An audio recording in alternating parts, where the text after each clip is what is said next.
দুপুরের আমাদের খাওয়া শেষ করে তারপরে পায়রাগুলোকে খাইয়ে আমরা সবাই রেডি হয়ে গেছি একটু বাইরে বেড়াতে যাওয়া বলে। আর এখানে কাকু গাড়ি বের করছে আর তার উপরে এই বিড়ালটা শুয়েছিল। আর মা গেল এই যে সামনের মন্দিরে ফল দিতে, কারণ সন্ধেবেলা পুরোহিত আসবে। এটা কাকুদেরই মন্দির ছিল। এখানে কালী মার একটা মূর্তি আছে, তার সাথে সারদা মা আর রামকৃষ্ণের মূর্তি আছে, আর বাইরে আছে একটা বেশ বড় শিবলিঙ্গ। তো আমি আজকে বেরিয়ে পড়েছি, সবার সাথে কথা বলছিলাম। আর এই যে এই বেগুনি কালারের যে ড্রেসটা এটা পরেছিলাম, এই যে কাকিমণির সাথে একটা ফটো তুলেছি। আমার এই বেগুনি কালারের ড্রেসটা খুব পছন্দের। তো আমরা সবাই বেরিয়ে পড়েছি আমাদের গন্তব্যস্থলের দিকে। এখানে ঘুরে দেখার অনেক কিছু জায়গাই আছে, আমরা তো সেখানে বেশি দূর ছিলাম না। এই যেখান থেকে বাঁকুড়া যাওয়া যায়, তারপরে খড়গপুর পাশাপাশি, মানে বীরভূম, বাঁকুড়া, এই পুরুলিয়া, এই জায়গাগুলো এখানে কাছাকাছি। এখানে শান্তিনিকেতনও বেশ কাছে, পাঞ্চেত ড্যাম রয়েছে, অনেকগুলো ড্যাম আশেপাশে রয়েছে। তো আমরা এসেছি আজকে দুর্গাপুর ব্যারেজে। তো আমি এতদিন বইয়ের পাতায় বা খবরের চ্যানেলে বা ফোনে আমি দেখেছি যে কেমন করে জল ছাড়া হয়। তো আমাদের ভাগ্য আজকে অতি প্রসন্ন ছিল যে আমরা আজকে আসার মানে যখনই এসছি তখনই সবাই ব্যারেজের জল খোলা হয়েছে, 6টা গেট থেকে জল ছেড়েছে। আর ধীরে ধীরে সাধারণত মানে গেট খুলে জলটা ছাড়া হচ্ছে। তো আমি তো দেখে মানে দৌড়ানো শুরু করে দিয়েছি, এত সুন্দর দৃশ্য। মানে তুমি যেটাকে ফোনে দেখেছো বা কখনো টিভিতে দেখেছো বা বইয়ের পাতায় পড়েছো, সেই ভূগোলের সেই জিনিসগুলো তুমি এখন নিজের চোখের সামনে দেখছো। আমি যখন ভূগোলের জিনিসগুলো পড়তাম অত রিলেট করতে পারিনি যে সত্যি এমন এত সুন্দর হয় দৃশ্যগুলো। প্রাকৃতিক দৃশ্যটা তো সুন্দরই ছিল, সঙ্গে মানুষের সৃষ্টি যে এই দৃশ্যটা ব্যারেজ থেকে একটা জল ছাড়া হচ্ছে, এটা অপূর্ব ছিল। এখানে পুরো একদম বালিয়াড়ি ছিল, আমাদের দেখতে দেখতে বালিয়াড়িটা পুরো একদম জলে পরিপূর্ণ হয়ে গেল। এই দিকটায় অনেকটা বালিয়াড়ি ছিল, সবটাই ধীরে ধীরে দেখো তলিয়ে যাচ্ছে। এই বালিগুলো হচ্ছে আমাদের বাড়ি করার সময় যে লাল বালি ব্যবহৃত হয় সেই বালিগুলো। তো বালি সিমেন্ট যেগুলো দিয়ে আমরা বাড়ি করি সাধারণত, সেই বালি এখানে রয়েছে। দামোদরের পাড়ে তো বালি চুরির খবর আমরা প্রচুর শুনেছি। আর ওই যে দূরে পাহাড়টা দেখছো, ওটা হচ্ছে শুশুনিয়া পাহাড়। মানে শুশুনিয়া পাহাড় এখান থেকে বেশ কাছে, বুঝতেই পারছো কতটা কাছে, বেশ দেখাও যাচ্ছে। তো আমার ইচ্ছা আছে নেক্সট বার যদি আসি আমি ওখানে ঘুরতে যাব, মাকেও বললাম। তো মা বলল অবশ্যই যদি সময় সুযোগ হয়। যখন ব্যারেজ খোলা হয় তখন গেট বন্ধ করে দেওয়া হয়, না হলে এই বালির পাড়টাতে আমরা নামতে পারতাম।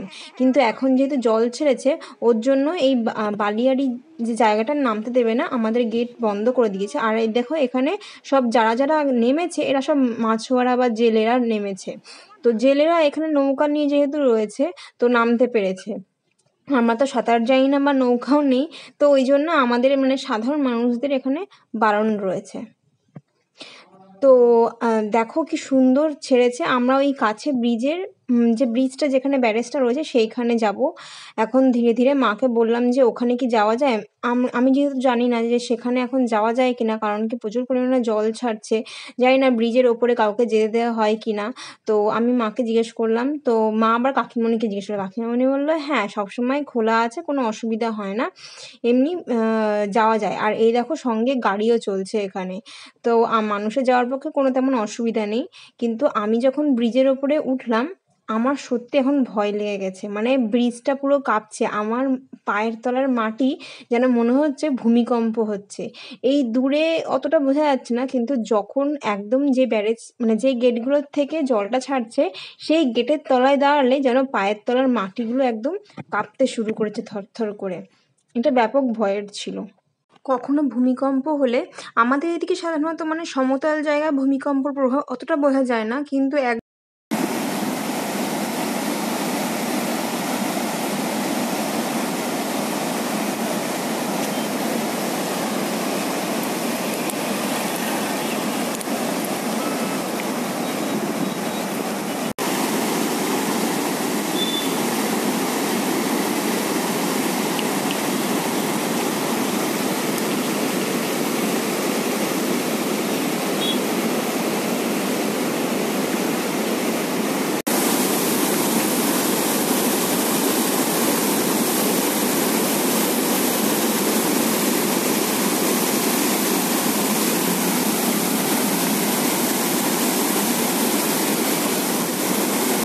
মনে আছে খুব ভালোভাবে যে ভূমিকম্পে কতটা বেশি মাটি কাঁপছিল, মাথাটা কেমন ঘোরাচ্ছিল, এখানেও দাঁড়িয়ে ঠিক তেমনই অনুভব হচ্ছে। আর ওই দেখো ওখানে একটা জেলে রয়েছে, সে এই প্রবল স্রোতের মধ্যে মাছ ধরার চেষ্টা করছে। মানে কি মারাত্মক একটা ভয়ানক ব্যাপার হচ্ছে।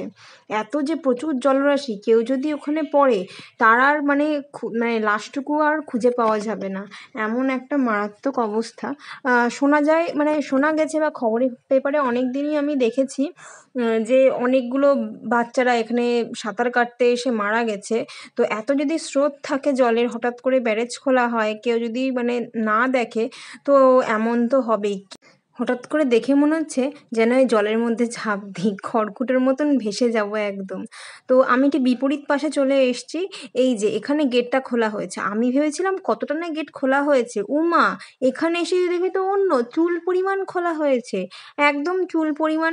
দেখতে পাচ্ছ গেটটা খুলেছে আর এখান থেকে হু হু করে জল যাচ্ছে, আর ওই দিকটায় দেখো একটা ঘূর্ণির সৃষ্টি হয়েছে। মানে আমরা যদি এক বালতি জলের মধ্যে হাতটাকে দিয়ে এমন গোল গোল করে ঘোরাই, ওখানে যেমন পাক সৃষ্টি হয় একটা, তেমন এখানেও জলের পাক সৃষ্টি হয়েছে। আর কত বক আর কত যে পায়রা আর কাক রয়েছে কি বলবো।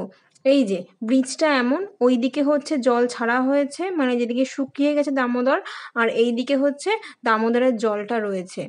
আর এখানে মা কথা বলছে, হ্যাঁ মানে জিজ্ঞাসা করছিল একটা জিনিস। তো দেখো কি পরিমাণে জল ছাড়া হয়েছে এখানে, আর কতটা দামোদরের জল রয়েছে।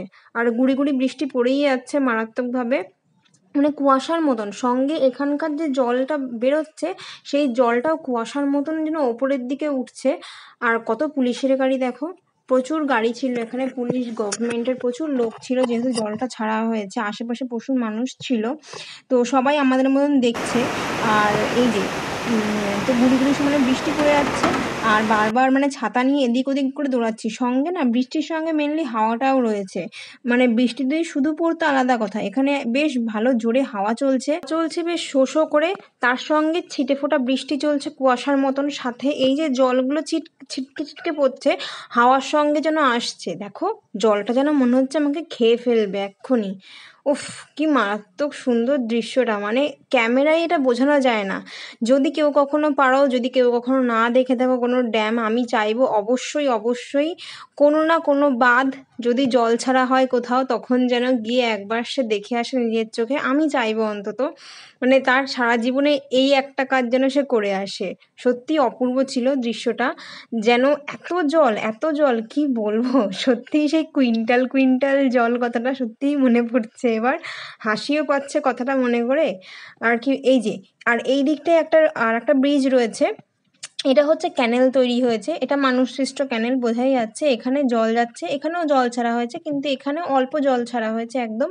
আর এর স্পিড অতটা বেশি না। এই যে কপি কল রয়েছে, কপি কলের মাধ্যমে ওখানে নির্দেশ দিচ্ছে বেশ ১০-১২ জন লোক রয়েছে, মানে তারা সরকারি কর্মচারী হয়তো, বা আর পুলিশও রয়েছে বেশ কিছু, কারণ ওখানে ট্রাফিক রয়েছে। মাটির তলা কাঁপছে, তো বৃষ্টি পড়ছে, হাওয়া হচ্ছে সঙ্গে, মানে দারুণ একটা দৃশ্য। আর সঙ্গে এই যে দেখো পাখিগুলো কেমন উড়ে বেড়াচ্ছে গোল গোল করে, এই পাখিগুলো বেশ একদল পাখি, কি জানি মনে হয় পায়রাই ছিল যতদূর সম্ভব, এমন করে গোল গোল করে চক্রের মতন পাক খাচ্ছে। আর এই যে এইদিকে ক্যানেলে জল ছাড়া হয়েছে, ছোট যে ক্যানেলগুলো রয়েছে সব ক্যানেলেই জল যাচ্ছে। কিন্তু দেখো এই জলগুলোতে আবর্জনা নেই, কারণ কি যখন বাঁধটা ছাড়া হচ্ছে না চুল পরিমাণ খোলা হচ্ছে, ফলে আবর্জনাগুলো আর যেতে পারছে না, সবই ওই সাইডে সব বেঁধে রয়েছে আবর্জনাগুলো। এই যে এদিকেও জল ছাড়া হয়েছে, ক্যানেলগুলো করে জল পাস করা হচ্ছে। দামোদর নদীটা সত্যিই বেশ বড়, দেখেই বোঝা যাচ্ছে, কিন্তু প্রচুর বেশি পলি জমা পড়ে গেছে, কারণ যেখানে বাঁধ দেওয়া হয়েছে তার পরের জায়গাটা পুরো শুকনো একদম, আর সেখানে তো পুরো পলি জমা হয়ে গেছে। এই জায়গাটার দৃশ্যটা না অপূর্ব ছিল, কি বলবো।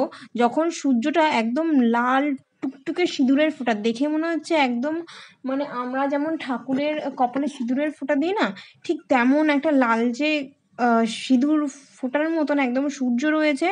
সঙ্গে এদিকে মেঘলা মেঘলা বেশ আকাশ, জলের মধ্যে ওই লাল আভাটা পড়েছে। আর এইদিকে আবার জল ছাড়া হচ্ছে, একটা হাওয়া দিচ্ছে সুন্দর, সঙ্গে সামান্য সামান্য আবার বৃষ্টিও পড়ছে। মানে একটা দারুণ একটা অনুভূতি হয়েছে আমার, কি বলবো। আর সঙ্গে এই এক এক ঝাঁক পাখি পুরো উড়ে বেড়াচ্ছে। তো আমাদের তো ড্যাম দেখা হয়ে গেছে, আমরা ফিরছিলাম। এখানে লেখা ছিল যে ৩ তারিখ থেকে ৫ তারিখ পর্যন্ত এই যে ক্যানেলটা খোলা থাকবে কি হবে, তো সেটা হচ্ছে লেখা আছে, সেখানে সাবধান করেছে মানুষকে। তো এই দৃশ্যটা মানে যেতেই ইচ্ছা করছিল না, আমার তো মনেই হচ্ছিল এখানে সন্ধে অবধি আমি দাঁড়িয়ে থাকি। ওই দেখো পাখির দল কেমন গোল গোল করে পাক খাচ্ছে আর ওরা ঘুরছে। এই যেখানে জল ছাড়া হয়েছে না, মনে হয় ওখানে মাছ টাছ থাকে কি জানি না, তো বকের দল হোক কি শালিক কি পায়রার দল এমন পুরো পুরো গোল গোল করে পাক খাচ্ছে। দেখো এই যে ফোনের ক্যামেরায় না ধরা পড়েনি ঠিক সূর্যটা কেমন রয়েছে, কিন্তু আমি মানে বলে বোঝাতে পারছি না, সূর্যটা একদম পুরো লাল টুকটুকে ছিল, ফোনের ক্যামেরা জানি না কেন ধরা পড়ছিল না। আর এর যে লাল আভাটা এই দিকটায় ছড়িয়েছিল, খুব সুন্দর দেখতে লাগছিল। আমি ফটোতে একটা তাও তোলার চেষ্টা করেছি, তাও সেটা ঠিক আসেনি। এই দেখো কেমন লাল একটা, মানে সূর্যটা অনেকটাই বড় ছিল বেশ। তো আমাদের সব ওখানে দেখা এবং ফটো তোলা আমার হয়ে গেছে, সবাই তো বলছিল তাড়াতাড়ি করে বাজার যেতে হবে, বাজারে কিছু কাজ ছিল। তো বাজারের উদ্দেশ্যে রওনা হলাম, আমার তো যেতেই ইচ্ছা করছিল না। এই যে ক্যানেলটার পাশ থেকে আমরা যাচ্ছি কাকুদের বাড়ির থেকে, এই যে ব্রিজটা বেশি একটা দূর না, মানে স্টেশন মেন যে দুর্গাপুর স্টেশন সেখান থেকে কাকুদের বাড়িও 5 মিনিট, আবার এখানে আসতে গেলেও গাড়ি করে 5 থেকে বড় জোর 10 মিনিট লাগবে, ঠিক আছে। আর এই যে এই ড্রেসটা আমি নিয়েছি পুজোর জন্য। আর এই যে এখানে সবাই এসে আইসক্রিম খাচ্ছে, আমি খাইনি। এটা হচ্ছে আমের যে লজেন্সটা ঠিক নাম মনে পড়ছে না, সবুজ রঙের একটা লজেন্স না, তার মধ্যে বিট নুন দেওয়া থাকে। তো অমন যে টেস্ট, এই আইসক্রিমের টেস্ট ঠিক সেই রকম। তো মারা এই আইসক্রিম খেলো আর কাকুরা আর বাবা মিলে হচ্ছে যে বাটির আইসক্রিম খেলো। তো আমি ছবি তোলার জন্য নিয়েছিলাম, মাকে পরে দিয়ে দিলাম। তো মারা সবাই আইসক্রিম খাচ্ছে, আমার খুব গলা ব্যথা হয়েছে। এই যে রাজু ক্যাফে থেকে এখানে নেওয়া হয়েছে। ও হ্যাঁ, আর একটা কথা বলে রাখি, আমি এখানে নিজের ওজন করলাম, ওজন এসছিল 48 কেজি মতো। তো এখানে তারপরে আমরা আসলাম মিষ্টির দোকানে। মিষ্টির দোকানে এখানকার না মিষ্টির দোকান না অন্যরকম, আমাদের ওখানে মিষ্টির দোকান মিষ্টি না খুব ফ্রেশ থাকে, এখানে না তেমন নেই। আর মানে মিষ্টি না তেমন ভ্যারাইটি নেই, আমাদের ওখানকার মিষ্টির দোকানে প্রচুর ভ্যারাইটি থাকে, এখানে তেমন মিষ্টির দোকানে আমি ভ্যারাইটি সত্যিই বলতে পাইনি কিছু। আমাদের বিভিন্ন রকম কালাকাঁদ থাকে, কিন্তু এখানে না সেই সব নেই। আর মিষ্টিগুলো সত্যি কথা বলতে টেস্ট অত ভালো লাগেনি আমার, পার্সোনালি আমি বলছি। জানি না কে কেমন খায়, বাট আমাদের ওখানকার মিষ্টি সত্যিই বেশি ভালো হয় এখানকার তুলনায়। তারপরে আমরা এসেছিলাম ফলের দোকানে কিছু ফল নিতে, কারণ কালকে মা বললো সকাল সকাল একটু পুজো দেবো মন্দিরে, তো আমি তো ভেবেছিলাম যে আজকে পুজো দেবো, তো আজকে তো পুজো দেওয়া হয়নি, ওই জন্য আমি কাল পুজো দেবো। তো এখানে দেখো নারকেল রয়েছে, কলা রয়েছে, আপেল রয়েছে, প্রচুর কিছু ছিল। তো এটা হচ্ছে মা কালী ফ্রুটস কর্নার, ওই মিষ্টির দোকানের থেকে বেরিয়েই অপোজিটে। তো আসার পথে একটা পুজো পড়েছিল, আমি বললাম চলো পুজোটা দেখে আসি, তো কেউ যেতে চাইলো না।